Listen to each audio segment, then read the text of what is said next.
Throughout history, devout followers of various religions have held a belief in the existence of malevolent forces capable of escaping the depths of hell to inhabit human, animal, or even inanimate forms, wreaking havoc upon the earth.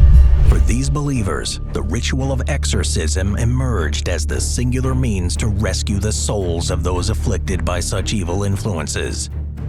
Conversely, individuals with more secular viewpoints came to regard claims of possession as symptomatic of severe mental or physical ailments, relegating exorcisms to the realm of fictional horror tales, such as those depicted in The Exorcist and the Conjuring film series. In a startling true crime narrative, the collision of ancient religious doctrines with modern skepticism culminated in a tragedy that some argue should be etched into history as nothing short of murder. This is The Exorcism of Kennedy Ife. In August 2016, tragedy struck the affluent Ife family of North London's Enfield as their vibrant 26-year-old son, Kennedy Ife, met a harrowing demise. Over the course of 2 weeks and 3 days, Kennedy's health deteriorated rapidly, plunging him into a state of terror while under his family's care in their opulent £1.3 million mansion. Amidst the anguish, a chilling narrative unfolded. Kennedy's loved ones, grappling with his inexplicable suffering, turned to the belief that he had fallen prey to demonic possession. The Ife family's once happy abode became the epicenter of a profound and disturbing mystery. The case captured widespread attention both nationally and internationally for its sheer gravity and the haunting questions it raised. Eventually, law enforcement authorities leveled accusations against the entire Ife family, alleging that their actions, rooted in a misguided attempt at exorcism, had led to Kennedy's tragic demise. In early August, Kennedy Ife brought his family's attention to his declining health. The 26-year-old IT consultant confided in his parents, Kenneth, 61, and Josephine, 53, as well as his brothers Roy, 30, Harry, 29, Colin, 23, and twins Daniel and Samuel, both 17, about a persistent sore throat. Despite seeking medical attention, Kennedy's doctors could not identify any underlying issues. As days passed, Kennedy's condition worsened, marked by abnormal breathing, mood swings, and stomach pains. Unable to maintain his usual routine, he began missing work and experienced significant weight loss due to difficulty eating and frequent vomiting. Kenneth attributed his son's symptoms solely to a lack of sleep, despite Kennedy's escalating behavior, which included engaging in heated arguments with himself. The family remained steadfast in their belief that Kennedy's ailments stemmed from physical causes exacerbated by lack of rest. As Kennedy's condition worsened over time, his family's apprehension deepened, gripped by mounting concern for his well-being. His demeanor grew increasingly unsettling as he spoke in unfamiliar voices, recounted hearing sinister whispers, and described sensations of a serpentine presence writhing within his stomach. Troubling episodes punctuated his days, marked by tearful outbursts, desperate pleas for divine absolution, and rambling tirades fixated on satanic symbolism. Manifestations of aggression and turmoil escalated, with Kennedy lashing out at his parents, vandalizing their home, and displaying erratic behavior suggestive of a possession. In a disturbing incident recounted by his brother Roy, Kennedy engaged in alarming threats of self-harm, screaming that he wanted his genitals removed. Faced with the inadequacy of conventional medical interventions, the family turned to their church community at Jesus Sanctuary Ministries for solace and guidance. Volunteer minister Andrew Chukwuenwenwe, upon encountering Kennedy, noted his visibly ailing appearance and disconcerting behavior, though Kennedy's demeanor appeared otherwise composed. Despite initial skepticism and tensions within the group, Andrew persisted in offering spiritual support through prolonged sessions of prayer.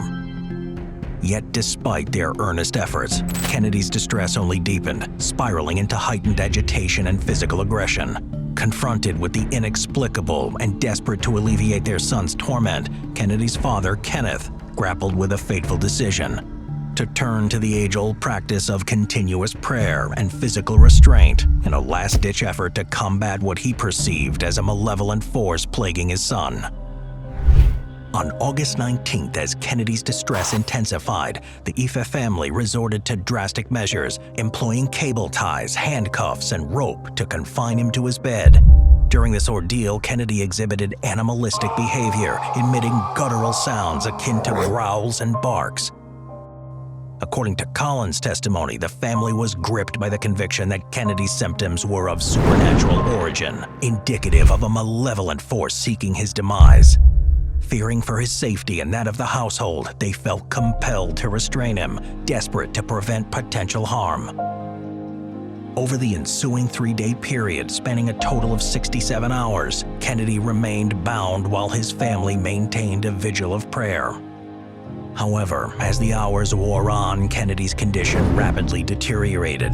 Dehydration set in, exacerbating his already compromised state. His breathing became increasingly labored, his physical strength waned, culminating in a harrowing seizure and cardiac arrest.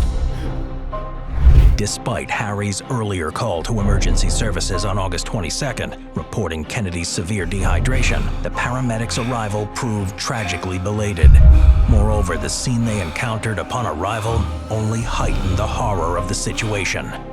In a distressing tableau, the Ife family members were fervently engaged in a prayerful attempt to revive Kennedy, invoking the name of Jesus in a desperate bid for his resurrection. Even as the paramedics intervened to release Kennedy from his restraints, the family adamantly professed their belief in divine intervention, asserting that God had reclaimed Kennedy's spirit from the clutches of malevolence.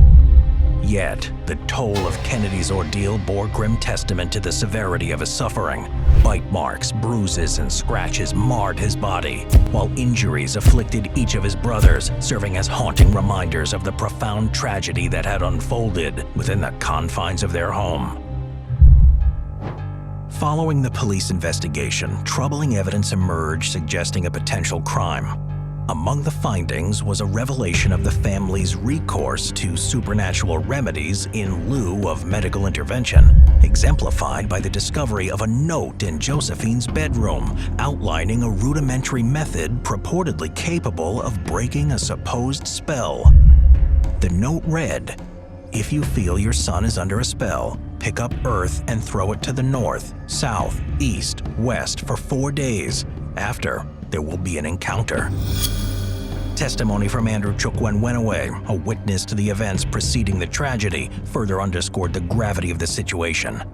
Noting Kennedy's feverish demeanor and other telltale signs of physical illness prior to the attempted exorcism, Andrew highlighted a glaring absence.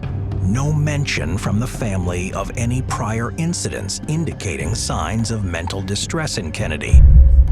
Armed with compelling on-site evidence, law enforcement moved swiftly, apprehending the parents and brothers implicated in the case. Charges brought against the Ife family included false imprisonment, manslaughter, and the grave accusation of allowing or causing the death of a vulnerable adult. Throughout the ensuing trial, which commenced in February 2019, the family vehemently refuted each allegation leveled against them, steadfastly maintaining their innocence. During the period spanning from February to March 2019, jurors diligently sifted through a wealth of evidence and heard impassioned arguments from both sides in the courtroom. Prosecutor Tom Little laid out the gravity of the accusations, urging jurors to weigh whether the Ife family had overstepped boundaries and taken the law into their own hands. Little painted a stark picture of the family's alleged involvement, portraying their actions as rooted in misguided religious beliefs that culminated in Kennedy's tragic demise. Characterizing Kennedy's ordeal as akin to a medieval torture session, Little emphasized the prosecution's stance that common sense dictated the necessity of medical intervention, a plea that he contended the Ife family had callously ignored. Throughout the trial, Kenneth staunchly defended his actions, asserting that the use of restraints was done solely in Kennedy's best interest. Denying any association between Kennedy's death and ancestral ties to cults, occults, and secret societies, Kenneth adamantly maintained that his decisions were motivated solely by paternal concern for his son's well-being. However, Roy's testimony painted a troubling picture, revealing that the family had rebuffed efforts to seek medical assistance, deeming Kennedy's struggles a domestic matter to be handled privately.